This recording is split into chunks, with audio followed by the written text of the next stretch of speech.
Hey everyone, this is Pooja, and today we are going to talk about tuberculosis. What is tuberculosis? जिसको हम normally अपनी language में short form में TB बोलते हैं. TB क्या होता है उसके बारे में आज की क्लास में हम बात करेंगे. And this is my first science and technology class. And science and technology जो सब्जेक्ट है यूपीएससी में हमें पढ़ना बहुत ज़रूरी है, बिकॉज जीएस पेपर नंबर 3 में साइंस एंड टेक का पूछा जाता है, एंड मेंस में एंड प्री में भी अराउंड 13 to 15 क्वेश्चन देखे गए हैं साइंस एंड टेक से. So this subject is very important. चलो तो बात करते हैं टीवी के बारे में. एंड हमें नॉर्मली लाइफ में भी इन छोटी छोटी चीज़ों का, नॉर्मल चीज़ें हैं, ये नॉर्मल डिजीज़ हैं, इनके बारे में तो हमें पता होना ही चाहिए. तो चलो शुरू करते हैं अपनी क्लास कि टीबी क्या होता है. देखो, टीबी जो है वो एक सीरियस इलनेस है और ये मेनली हमारे लंग्स को इन्फेक्ट करता है. टीबी जो है it is caused by Mycobacterium. Mycobacterium एक बैक्टीरिया है, वो टीबी कोज करता है और ये मेनली हमारे लंग्स को इन्फेक्ट करता है. ठीक है, अब देखो, ये ऐसा नहीं है कि सिर्फ ये हमारे लंग्स को ही इन्फेक्ट करेगा, हमारे बॉडी के अदर पार्ट्स को भी करता है, बट मेनली इसका जो इफेक्ट रहता है वो लंग्स पे रहता है. अब देखो ये फैलता कैसे है. अगर देखो कोई आदमी है जिसको टीबी है, वो इन्फेक्टेड है माइकोबैक्टीरियम से, वो क्या करेगा, जैसे ही वो कफिंग करेगा, उसको खांसी होगी क्योंकि लंग्स का डिजीज़ है, स्नीज़ छींकेगा, तो जो भी उसका कफ होगा या जो स्नीज़ करेगा, जो टीनी ड्रॉपलेट्स बाहर आएंगे, उसमें माइकोबैक्टीरियम प्रेजेंट होगा. और जैसे ही वो कफिंग करेगा, थूकेगा, उस चीज़ में, उस कफ में भी माइकोबैक्टीरियम प्रेजेंट होगा. वहाँ से वो माइकोबैक्टीरियम एयर में आ जाएगा एंड अनदर जो भी वहाँ पे लोग प्रेजेंट होंगे वो सांस लेंगे, तो वो उस बैक्टीरिया को इनहेल कर लेंगे क्योंकि एयर में तो वो ऑलरेडी प्रेजेंट है माइकोबैक्टीरियम. इस तरह से वो अनदर पर्सन में भी एंटर कर जाएगा और उनके लंग्स में भी इन्फेक्शन करना शुरू करेगा. और देखो, जो HIV से पीड़ित लोग होते हैं या अदर डिजीज़ से पीड़ित लोग हैं, उनकी इम्यून सिस्टम जो है वो ऑलरेडी वीक है, तो इस केस में हायर रिस्क रहता है, higher risk of catching tuberculosis. जिनका इम्यून सिस्टम ऑलरेडी वीक है, उन लोगों में ट्यूबरकुलोसिस होने के चांसेस ज़्यादा रहते हैं. ठीक है, now talk about symptoms. Symptoms क्या रहते हैं? देखो, जो ट्यूबरकुलोसिस है वो इन्फेक्शन 3 स्टेजेस में होता है. जो फर्स्ट स्टेज है that is primary TB infection. First stage को प्राइमरी इन्फेक्शन कहा जाता है. उसमें क्या होगा, जो हमारा जैसे समझ लो मैं हूँ, मुझे कहीं से टीबी हो गया, टीबी के जर्म्स जो माइकोबैक्टीरियम है उसने मेरे लंग्स में चले गए और उन्होंने वहाँ पे इन्फेक्शन कर दिया. तो प्राइमरी स्टेज में क्या होगा, मेरा जो इम्यून सिस्टम है, इम्यून सिस्टम के सेल्स हैं, वो उन जर्म्स को, माइकोबैक्टीरियम को ढूंढेंगे, कैप्चर करेंगे और डिस्ट्रॉय करेंगे, ख़त्म करेंगे.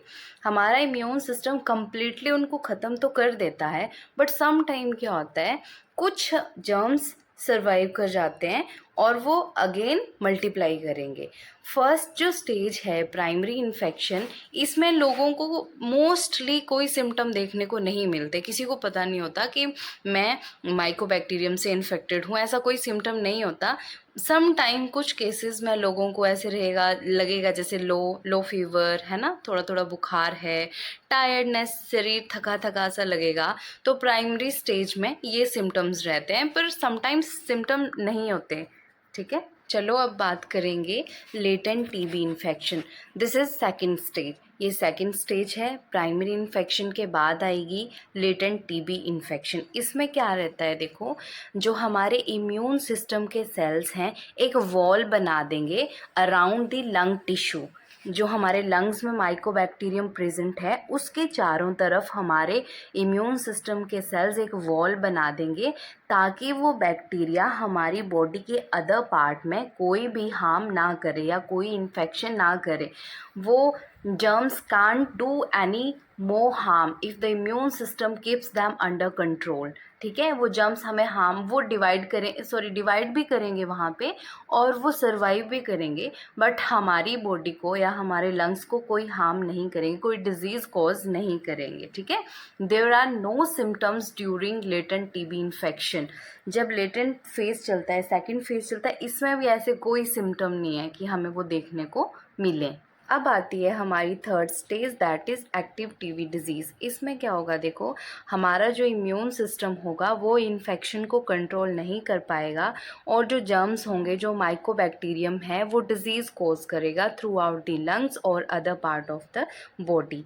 और ये थर्ड फेज़ है एक्टिव टीबी डिजीज़। इसमें देखो लंग्स में जो इस टाइम पे हमें देखने को मिलेंगे सिम्टम्स, वो रहेंगे मेनली क्या होगा, कफिंग, और उस कफ में ब्लड का आना, और बहुत हैवी म्यूकस, चेस्ट में पेन होना। एक तो सूखी खांसी आती है इसमें, तो चेस्ट में खांस के वैसे ही बहुत पेन हो जाता है, और जब आप सांस लोगे या कफिंग करोगे तो आपको पेन होना, फीवर, चिल्स, रात को पसीना आना, वेट लॉस, ये रहेंगे सिम्टम। अब देखो जो एक्टिव टीबी डिजीज़ है वो अब लंग्स के बाहर भी होना शुरू करेगा, तो उसके बारे में बात करेंगे।